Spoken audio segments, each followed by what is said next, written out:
So for this part, we're going to do something a little different than my dad might have done.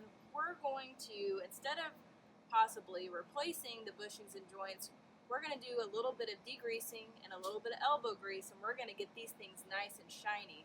And we're going to paint them black. So let's go.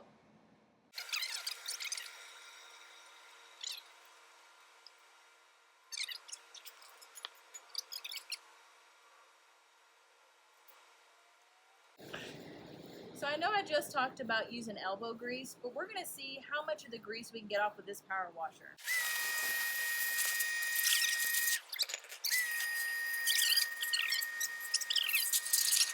So this next part is the reason that I wanted to do a video series about this in the first place.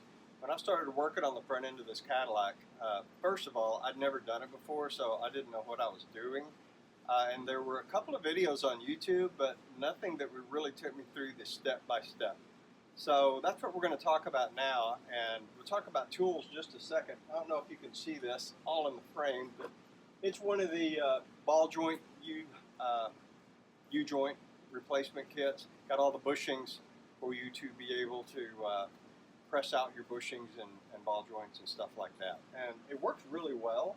But after doing one side, I decided to go out to the tool shop, and I bought this little 20-ton bottle jack press, and it's just a lot easier than trying to manage a vise and the tools and all that kind of thing. So we're going to go get that lower control arm, and let's see what we can do. Man, it's hard. So an important thing with this particular kind of control arm is this only comes out and goes in one direction. So one side is going to be bigger than the other, and we're going to use these calipers to determine which side is bigger and which smaller. So first we'll start off with this side. Just get this thing all measured. And it's going to measure at about 35.85. So let's see what the other side reads. So this side's going to be the smaller side. It's 34.58, so we know it's got to go out this direction. This thing is 58 years old, so this is virtually frozen in place, which is why we're going to use the press. But in order to help it along, we're going to use some penetrating oil. Let's spray some on. We're going to spray it here around the silver parts, just to help it a little bit. Now let's press it. We need to get a fitting. That's going to go on this side to help create an area for this bushing to pop out into. But now, on the other side, we're going to have a bushing press that measures 34 millimeters. It's going to go on the side we measured smallest. Alright, so now that we have it all set up the way we just talked about, you've got your 34 here and your fitting down here. Let's get started. All that's left now is to push this thing out. So let's do it. Now, you will hear a popping noise when it pops out, so be prepared. I don't think so. Well, it's just going. Awesome. No when popping it gets noise. Super hard, we will stop and reset up.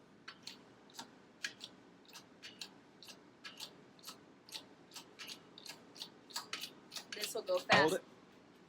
I think you're good. I think we got it. I didn't do anything. Look at that. That's what success looks like right there. That's what we want. There you go. One thing about these upper ball joints and the way they attach to these control arms here, depending on what kind of car you have, could be riveted in or it could be bolted in. These are pressed in, but in addition to being pressed in, they also have a retaining ring. So you look real close at this retaining ring, it's got a couple of little holes right here. And when I was doing the first side, I could not figure out what kind of tool took that out. So I'll take it to a shop, and they basically just got a hammer and a punch.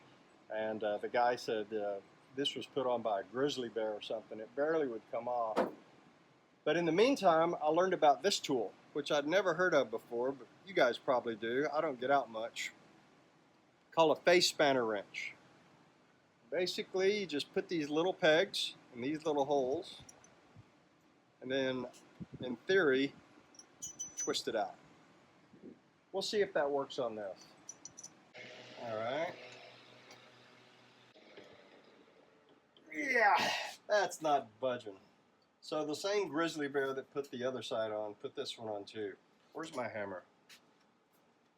I normally don't recommend beating your brand new tools you got from Amazon with a 3-pound sledgehammer, but sometimes that's just what you have to do. Ashley, this is a 2-person operation. Bringing in the big guns. Hold it. We could put this in a vise, but I think it's too big. Watch yourself. Grab it. Hey. Just took a girl's touch. Hey. The good news is, I don't think I ruined my tool. Although, I'll have to say I've gone my whole life without owning a face spanner or even knowing what a face spanner was. Alright, we're going to get this ring off, and then we're going to head over to the press. Alright, we're back from the press, and nothing was successfully pressed off just then because there's no way that I can figure out how to get this part in the press. What we're trying to do here, this little bushing that I talked about, that's about $75, and there's nothing wrong with this one if I could just get it off. So we're going to get my old friend the cutoff wheel and cut this stud off, then we should be able to press it out. Why don't we just press the whole ball joint out before we do that one little part? Let's see if my idea works. Quit calling it your idea and just start. There you go, it's moving already. Oh, man. Well, that took 5 minutes. When I did the other side without Ashley, I probably shouldn't say this, it took about 2 hours, so way to go. Okay, we had to reposition the C-clamps, so let's see if this will work. This is the most rigged up mess you'll ever see on YouTube. But it worked. Woohoo! $75 saved. Thank you very much. Alright, so now we're going to do the lower ball joint. So you're going to kind of do the same thing. We need a fitting. That's going to go over the bottom there. We're just going to put it right into the press and get started. Go ahead. We'll speed up this part.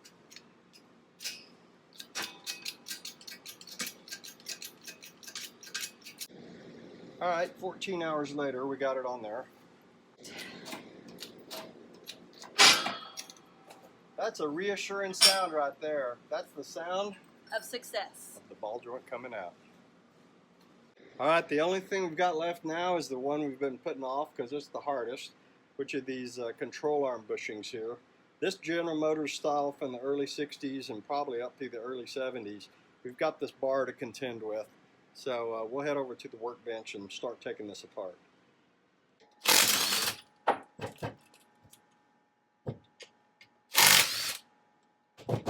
Alright, can we go to the press yet?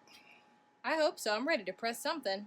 Alright, well we did a little bit of hammering here on the back side just with a wrench and got it out about a ½ an inch or so, and then I remembered how I got the first side out. We're going to drill out as much as we can this rubber bushing.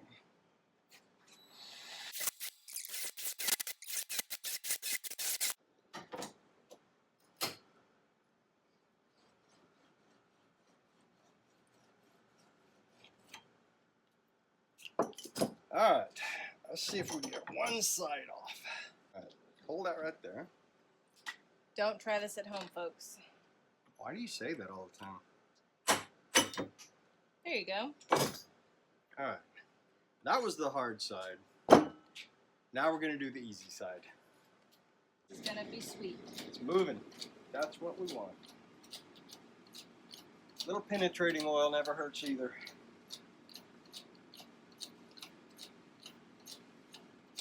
So just for the record, what we should have done on that first side is drill out the rubber, which allows you to get the center out, and then we could have just put this through there and shoved that out.